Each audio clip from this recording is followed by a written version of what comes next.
pretty small nonprofit. There's like 8 of us. And the only reason that we can do all of these things, we sort of look much bigger than we are, is because all the people involved in the Citizen are incredibly passionate, really talented, really passionate. They're all doing the right jobs, and they come every day to work with this idea that they know what our mission is. They're totally passionate about the mission, and they are doing everything they can to make that happen. So, all these different forms of journalism that they are doing in order to make positive change in Philadelphia.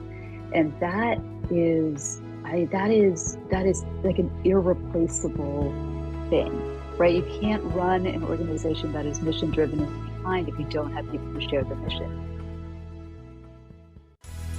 Welcome to The Courage Effect. I'm Suzanne Weller, and this is a show about growth and unleashing what's possible. You will hear inspiring stories about what courage looks like, how we navigate what's getting in our way, and the opportunities that surface when we choose courage over comfort. Let's get started. Hello, all. Welcome to The Courage Effect. Our topic today is going to be journalism. And because when we really think about journalism, it takes a lot of courage to be a journalist, especially now, because journalism is rife for criticism, opinions. I mean, we all know over the past few years, all of the ideas and the opinions that come down to news and what goes into news and journalism. So I am thrilled today to have somebody who is a dear friend of mine and who is making waves, important waves, and having great change and impact within the journalism space. My guest today is Roxanne Patel Shepelavy. Roxanne Patel Shepelavy is the executive editor and co-executive director of the Philadelphia Citizen, a nonprofit media outlet that uses solutions journalism, thought-provoking events, and calls to civic action to revive citizenship and democracy in the city where America was born. And I have to say, Roxanne, I'm so thrilled when I go to the Philadelphia Citizen website and I see on the masthead, it says, the Philadelphia Citizen, what happened, what it means, and what you can do about it. So this is obviously more than just a journalism site. So Roxanne, welcome to The Courage Effect. Thank you. Thanks for having me. Yeah, a pleasure. So talk to us about your story to the road to becoming a journalist. Yeah, so I became a journalist in college. I went to college not really knowing what I wanted to do, but I joined the student newspaper basically my first week at college and decided it spoke to me. And really the reason I became a journalist is the reason a lot of people, especially I think of my generation, became a journalist, because I really wanted to make change. And I wanted to be the person who was helping to make that change. And I felt like I could do it through telling stories and, calling people out who needed to be called out. So it was really my way of changing the world. And it was not something that I frankly, it wasn't something I'd ever thought about until I got to college. I'm the child of Indian immigrants, and journalism was not a thing that anybody ever talked about being an option for a career. And so I've lived a fairly straightforward life, but my big rebellion in my life was becoming a journalist, and I'm really glad that I did. So when did it start to happen? I mean, was it high school? Was it college? When did the journalism the journalism Yes, it bubble was start? college. It was college. I went to the University of Pennsylvania in Philadelphia, and the Daily Pennsylvanian is the student-run newspaper, and is a really excellent, still is an excellent training ground for journalism.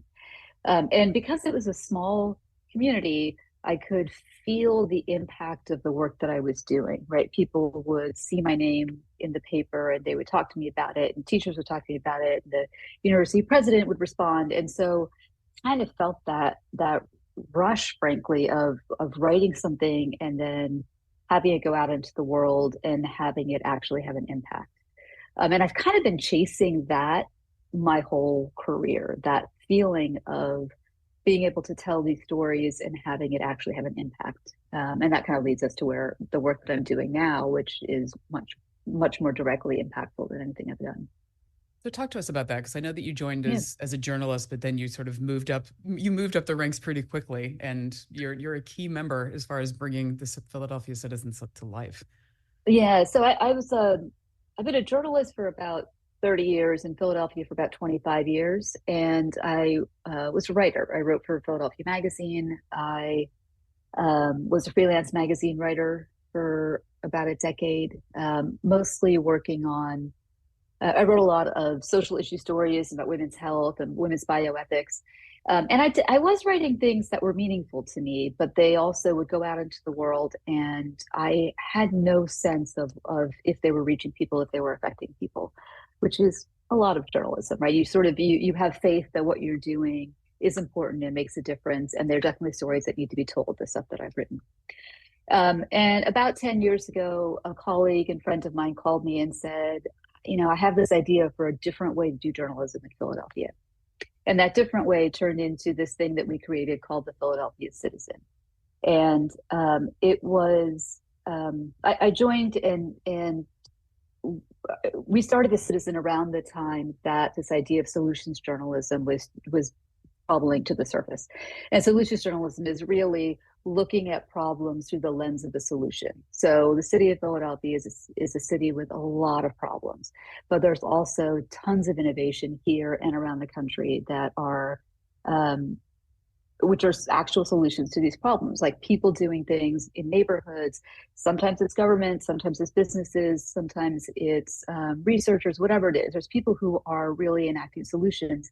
And we thought, you know what, the way to really do journalism that helps the city of Philadelphia, a city we love, is by focusing on these solutions and by giving people the tools they need to be civically engaged. And so I don't know about you, but I read the newspapers, or I watch TV news, and I end up kind of shrugging my shoulders and kind of going like, "Oh my God, I don't know what to do about all of these millions of problems," Yeah. and that has the effect, I think, of making people feel really helpless and like problems can't be solved.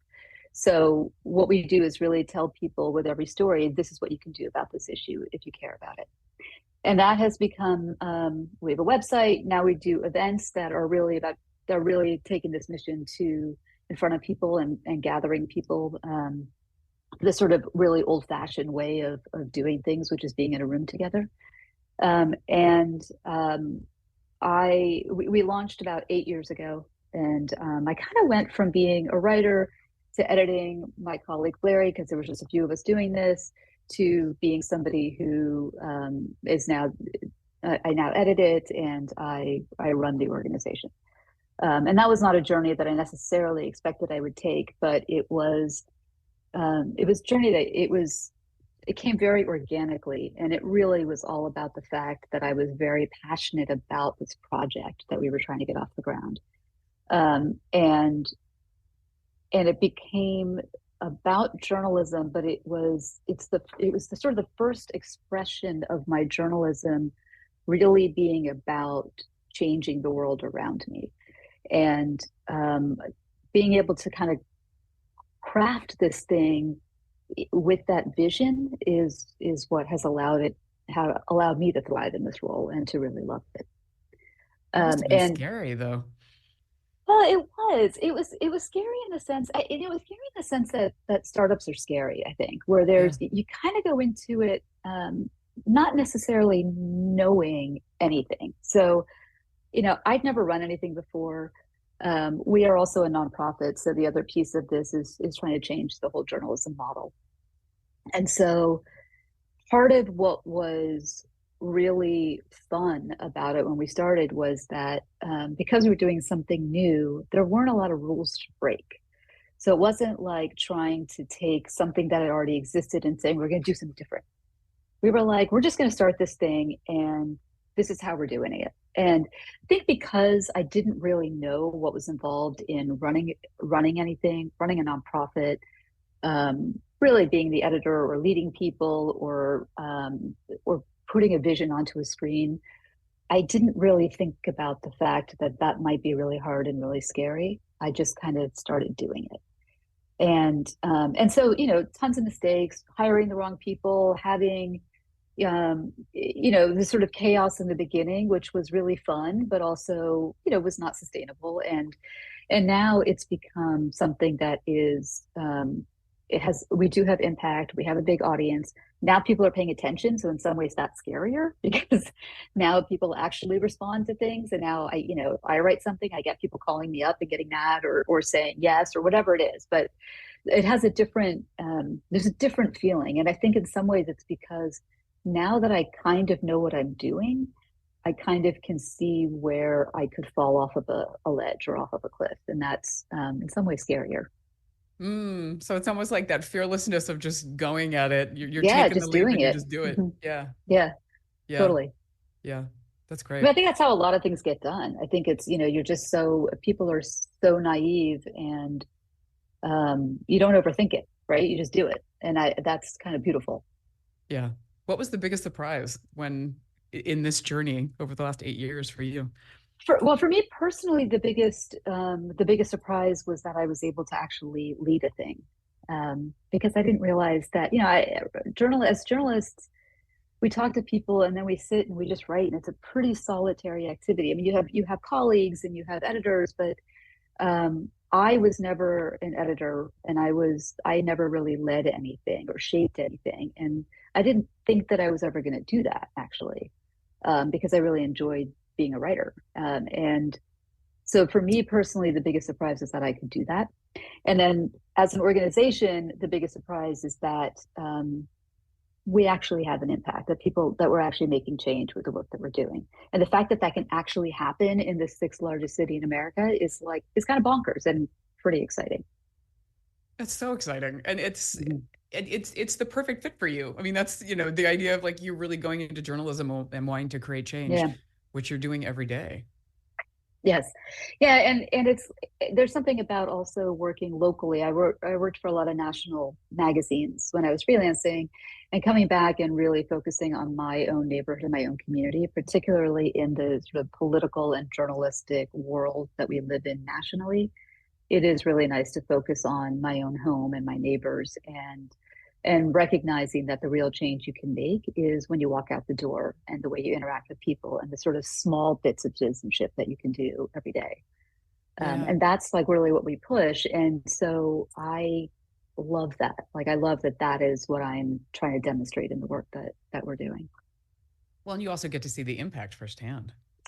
I do. Yeah. And that's really that is something that not every journalist gets to experience. And so, you mean you see the big stories, the New York Times will run these like incredible investigative pieces that like change policy or change the world or start movements. And for most journalists, that is not our experience. And so, on this sort of small scale that I have, I am able to see little bits of change, and that feels that feels good.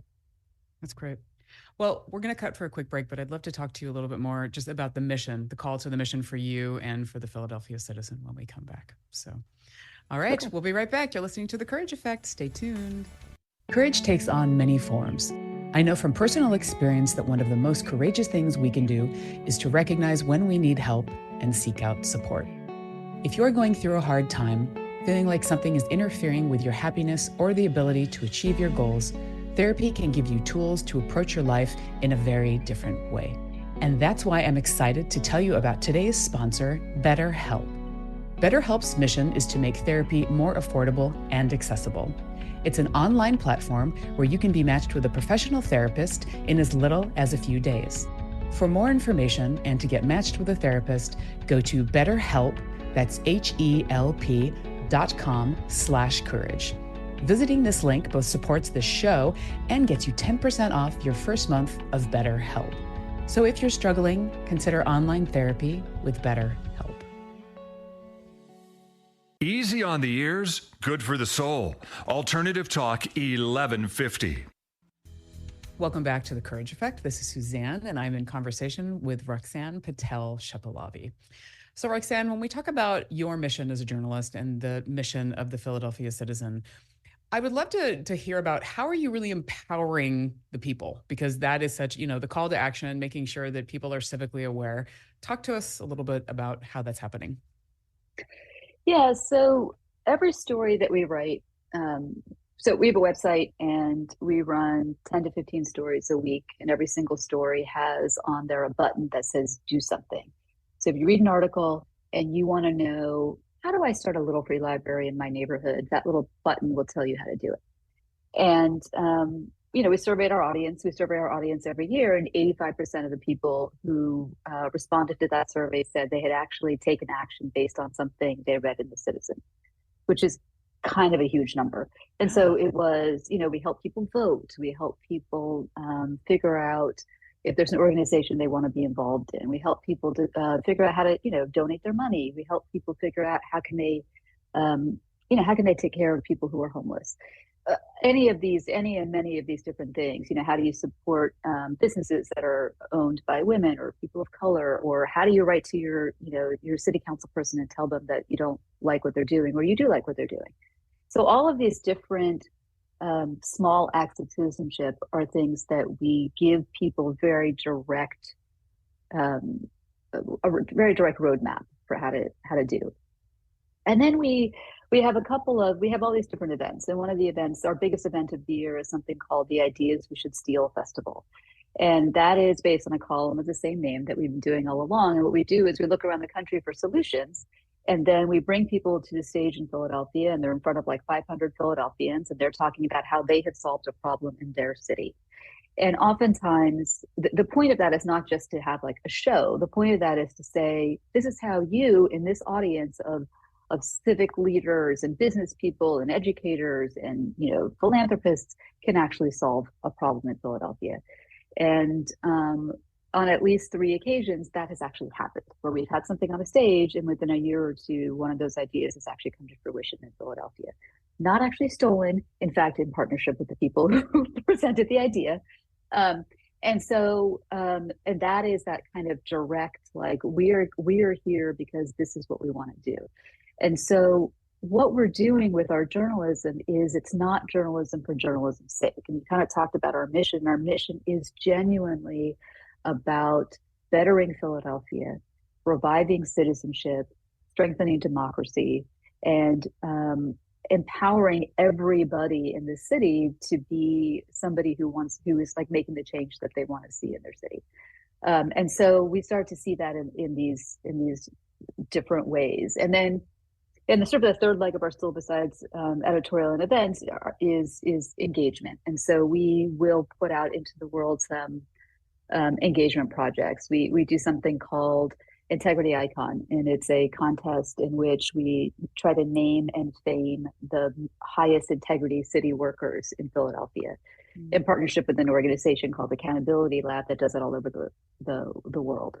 And so the idea of that, again, is to kind of change the story, right? It's like Philadelphia has a long history of corrupt politicians. And this is a way of saying, like, instead of like parading that around and talking about that in the media, let's talk about the people who are actually providing really great customer service and are really high integrity people.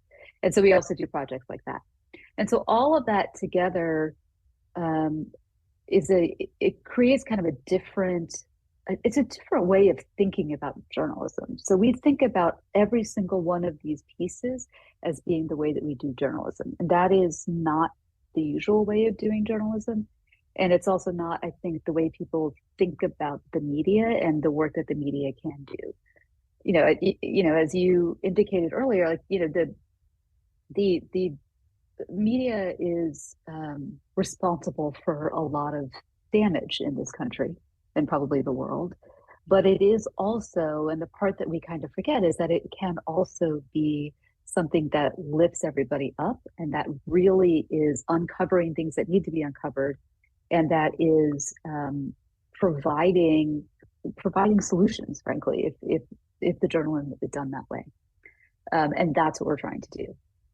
Yeah, and I love that too, because it makes me think of just sort of like unsung heroes, or just everyman, like actually recognizing people that are doing their best every day, doing their job, and actually having a big impact that we're really not aware of unless maybe we work for those organizations. Yeah, it's true. So we just had an inaugural event in which we called them Citizens of the Year. And these were all people from all different types of work who were demonstrating good citizenship. And so we had a block captain of the year who has like the highest voter turnout in her block and also one of the cleanest blocks in the city. We had somebody who was a social justice activist. We had a youth leader, a teacher, and then we also had a corporate citizen of the year who runs our electric company here. And in addition to the work he does, he runs his big company, but he has also helped to stand up an organization to support community groups that are fighting gun violence in Philadelphia. And that is the kind of citizenship that we want to celebrate. And he does that because he is passionate about Philadelphia, but also feels like it is core to his mission as this person who runs his company. And he has workers who go out all over the city into every single neighborhood, and you come from every single neighborhood and are experiencing all of the things that you get in all the neighborhoods in Philadelphia, and feels like it is his responsibility to make sure that Philadelphia is on the right track and that people are safe and healthy and have opportunities. And it's easy to kind of say like that guy is part of the problem, but when you actually look at what people are doing, you realize actually there's a lot more people who are part of the solution than we think about. There's also a lot of people who are part of the problem, and that is fair to call out and should be called out. But I think also giving examples of people who are doing the right thing is a way to feel like you can be empowered to do the right thing. Yeah, and not underestimating people either. Yeah, totally. Yeah, I mean, it's interesting because go ahead. No, you go. Because the part of what is this work has made me kind of a better person too, because I live in a city that is a really it's a very heavily democratic city. It's a very progressive city, and it allows us to be in a bubble, right? And so I work for a nonpartisan nonprofit, so we have to be really careful about all of that. Yeah. But also, when you look at citizenship and you look at neighborliness in a small scale, you end up realizing that the person down the street, like 2 doors down, who maybe has a very different political view and maybe votes really differently, has exactly the same ambitions for the neighborhood that you do. That we all clean our block, that we shovel each other's walks, that we look out for each other, that we tell each other what's going on. And there's something about that we feel like we have lost in this sort of national conversation. And so that piece of being a good citizen is now I start to think that way much more, just because this is the work that I do, and it sort of leads into my life. Yeah. It also, I'm thinking about you, as a leader in your organization, and you're also, you're creating that community internally too. And you want to make sure that you're supporting different viewpoints and you have that shared goal. But people, as you said, people sort of sometimes care about different things or have different points, but you're still there with the same shared goal. Yeah. So the only reason, so we're a pretty small nonprofit. There's like 8 of us. And the only reason that we can do all of these things, we sort of look much bigger than we are, is because all the people involved in the Citizen are incredibly passionate, really talented, really passionate. They're all doing the right jobs, and they come every day to work with this idea that they know what our mission is. They're totally passionate about the mission, and they are doing everything they can to make that happen. So, all these different forms of journalism that they are doing in order to make positive change in Philadelphia. And that is like an irreplaceable thing, right? You can't run an organization that is mission driven in any kind if you don't have people who share the mission. And so part of that is I try really hard to create an atmosphere in which people want to come to work, in which people feel appreciated, in which they get to do the work they want to do, and also get to have the lives they want to have. And that balance is difficult, but it's also like what kind of it's also what you have to do, right? It's like how you have to run an organization if you want to actually keep people around and make people happy, and frankly demonstrate what we are celebrating in the pages of the Citizen, right? So I like to write about businesses that are run well. And so I feel very much like I'm taking that example and trying to do that myself. And it's not perfect by any means. And I, every day I kind of learn and realize that there are better ways to do it. But that project is even on a smaller scale how I can sort of make change, right? By thinking about what people who work for me and who work with me need, and how we can craft a company that allows them to have what they need. Yeah. It's really just making me think about how all of these small actions, I mean, small scale, and it makes a difference. It does, yeah. And one of the things that I talk about is that especially when I started, my children who are now teenagers were younger, I would talk about, I was pretty open about if I wasn't able to make something because my children needed me, or there was, something happening with my kids. And that was an uncomfortable place to be, especially as a woman, because, it is sometimes I think we try to act like we don't have any of this other stuff going on because it doesn't feel professional. Yeah. And I started to think about it in a different way and think the more we do that, the more that starts to become normal, and it starts to become a way that people can just be in their work lives. And then you don't have to have this, like, this is me at work and this is me in life, and you can just be who you are in the work that you're doing. Yeah. And that's what I have been able to get from the Citizen. And so that's what I really wish that everybody could do in their lives. And it takes courage to do that. So thank you for doing that, and your team, and the paper. So I mean, well, I shouldn't even say paper anymore, right? So and the Philadelphia Citizen, Call it because a media outlet. Yes. yes, the media outlet, because it goes There you beyond go. just the paper. So, Yeah. so thank you again for being here. One of the things that, I mean, as we wrap, a couple of thoughts of what I heard, really the whole idea of, we have agency, and, we might not think that we do, but we also have agency in picking our journalism sources and what we then do with it after we've consumed it, right? So it's Yes. where do we seek it out, and what do we end up doing with it? And how do we potentially use it as an opportunity to lift and inspire ourselves and those people that are around us, because community matters. Yeah, for sure. For sure. All right. So a quick plug, read The Citizen at thephiladelphiacitizen.org. Yes, for all your Philadelphia citizen needs. And I think, for people who aren't in Philadelphia, hopefully there's a lot of stories about cities in there. So anybody who lives in cities and loves cities, I think and loves democracy, will hopefully learn from it. Yes. All very important right now. So Yeah. Roxanne, so wonderful to have you here. Thank you so much for being a guest. Yeah. Thank you. All right, everybody. Thank you for listening. Take care. Stay courageous.